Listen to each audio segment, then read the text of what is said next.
All right, everybody, welcome. Hey, so I was out walking, and it looks like I found a square root. Huh?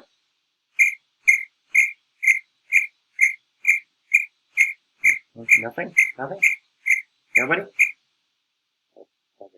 Anyway, that's okay. Moving right along. We got conservation of mass to talk about today, and to talk about conservation of mass, a little demonstration for you guys. What's going to happen in this video? You're going to watch steel wool burn. If you're not familiar with steel wool, you might have it sitting in your sink. It's that woolly stuff that's actually made out of really thin fibers of steel or iron, and you'd use it to really scour out a pan or a pot of some kind.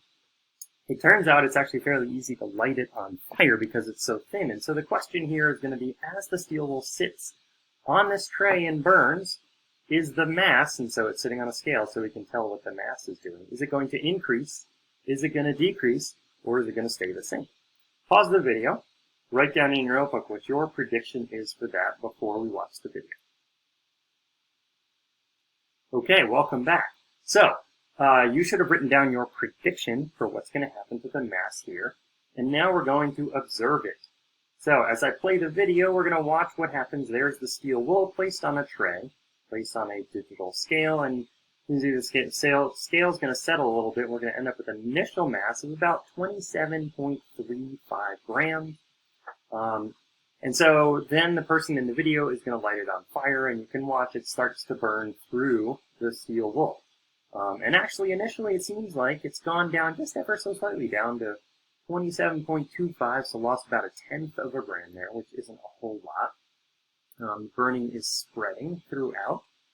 Now it's going kind of down. Okay, so look at that mass. It's going back up, and now it's starting to go up awfully quickly. Wow, look at that. So now it's up to 27.8, and as it burns hotter and brighter, it's still climbing, and it's climbing pretty quickly. Up it goes, and up and up. Now we've reached about 1 gram more than the initial mass, and it's still climbing at the same rate.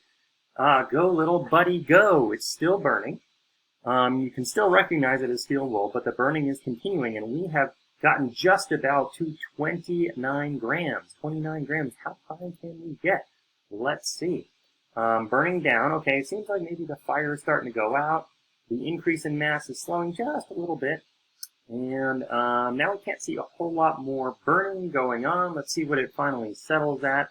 We're going to call it 29.1 grams at the end. 29.1 grams at the end. So that's an increase of almost 2 grams, and a bit less than 10% of the increase in the mass of this little ball here. What we're going to do is try to analyze and think of, why did that happen? So again, here are our masses. What I'd like you to do is, in your notebook, write down what you think happened. Where did that extra 2 grams of mass come from? By the time the burning was done, it was a little more mass than when we started. So write down your thoughts about where that came from. Pause the video now.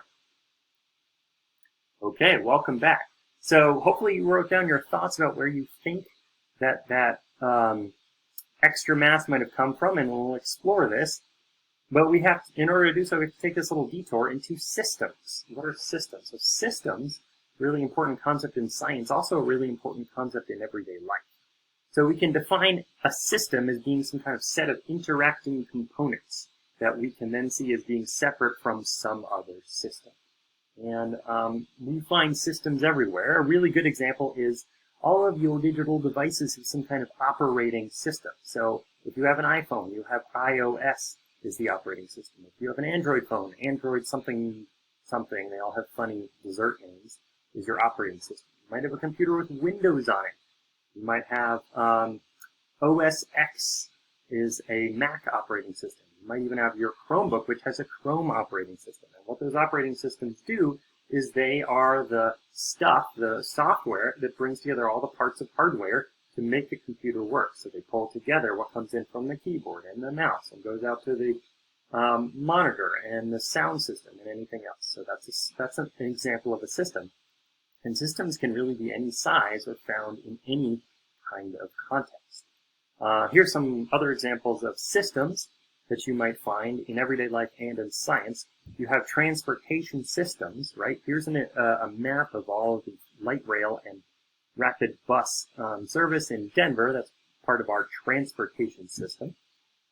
Here's an ecosystem, right? So a really important concept in biology, when you take biology, is ecosystems and how you have interactions between non-living things like rocks and dirt, living things like grasses and bunnies, etc., and energy sources like the sun. And that's a whole system you could think about, having all these interacting components. And then you may have already heard about some different body systems, parts of your body that interact to do a certain job. Like this is a diagram of your circulatory system. So where all of the blood goes throughout your body to transport oxygen and carbon dioxide and some nutrients. Those are all some ideas of systems. Now, the critical difference in our case for what we're about to learn are open and closed systems. Open and closed systems. So we call it an open system, whatever it might be, if it exchanges both energy and matter with its surroundings. Exchanges both energy and matter with its surroundings. Good example is put a pot of water on the stove. You're getting energy in from the stove. Energy is being released in form of the heat coming off of the sides. And then actually, as the water boils, you've got some matter. So you can see some of that water coming out. It's vaporizing and it's coming out into the air above. And so that's matter being exchanged from inside the pot system to outside in its surroundings. So that's an open system. If you have a closed system, that means you can exchange energy, but you cannot exchange matter. So imagine putting a lid on that pot. The water's still going to boil. You're going to get water vapor in there, but that water vapor is not going to leave the system. And so if you turned it off and you let that water vapor become liquid again, you would have approximately the same mass of water left in there, whereas here you would have less because that matter is not being exchanged with the outside atmosphere. However, the energy still is. If neither energy nor matter are exchanged, we call that an isolated system, but in reality, those are very rare, so we're not really talking about those here. You need to finish taking notes. Be sure to pause the video. And now I'm going to carry on to what we're really concerned about here, which is the law of conservation of mass, sometimes also called the law of conservation of matter. And that says that if you have a closed system, matter is always conserved. In other words, matter doesn't just disappear or appear out of nowhere.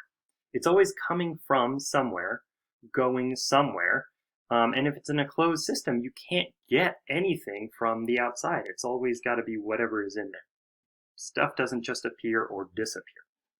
And so again, this pot example, it's a closed system, so the water is not just going to appear or disappear. It should stay approximately the same mass the whole time. So that brings us back to our burning steel wool example. How did it get that extra mass? Well, the burning steel wool is not an open system. It's not a closed system. It's open to the air, right? And air, we sometimes forget there's a lot in air. Air has mass, and it has a whole lot of particles in it. So what's happening here is as you're burning it, you're oxidizing it and creating some iron oxide in that wool. And that iron oxide is actually more mass than the original iron. So you added some of the mass of the oxygen from the atmosphere to the iron in this piece of steel wool, and the mass went up. So this is an open system, and that's one of the reasons why we often get confused about this idea of conservation of mass, is we're often looking at open systems, and it's pulling mass from places we don't necessarily realize. For example, plants, right? They're pulling a lot of their mass out of the air, out of carbon dioxide in the atmosphere, and that's most of the mass of a plant. We just don't necessarily realize it. So some other examples of open and closed systems. We humans are open systems. We take in all kinds of things, but for example, let's say we take in our food, and you might have noticed you eat a whole lot more massive food than you poop out, right? So clearly, unless you are gaining weight by pounds and pounds a day, the food that you're eating is not just turning into poop. Where is it going? Well, because of conservation of mass, it all has to go somewhere. And a lot of it is actually coming out as water that you might pee out, or you might also breathe out. And also there's carbon dioxide, taking some of the carbon molecules out of your body and going out. If we think about the Earth as a whole system, that's actually a closed system. as long as we ignore things like rockets and asteroids. It's essentially a closed system where the matter on Earth is always there. Even though we're getting energy in from the sun and releasing energy back into space, the matter is always saved, it's always conserved. That's why the molecules, the atoms in your body, were probably parts of dinosaurs at some point, right? Because they died and broke down, and those atoms were all recirculated into what eventually became you.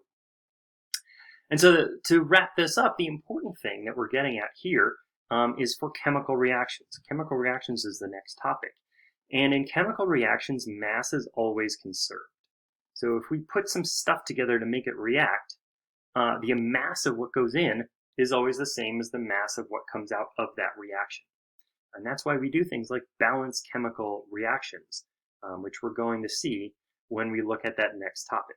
But the important thing to take away here is the law of conservation of mass says that the mass going into a reaction is always the same as the mass coming out.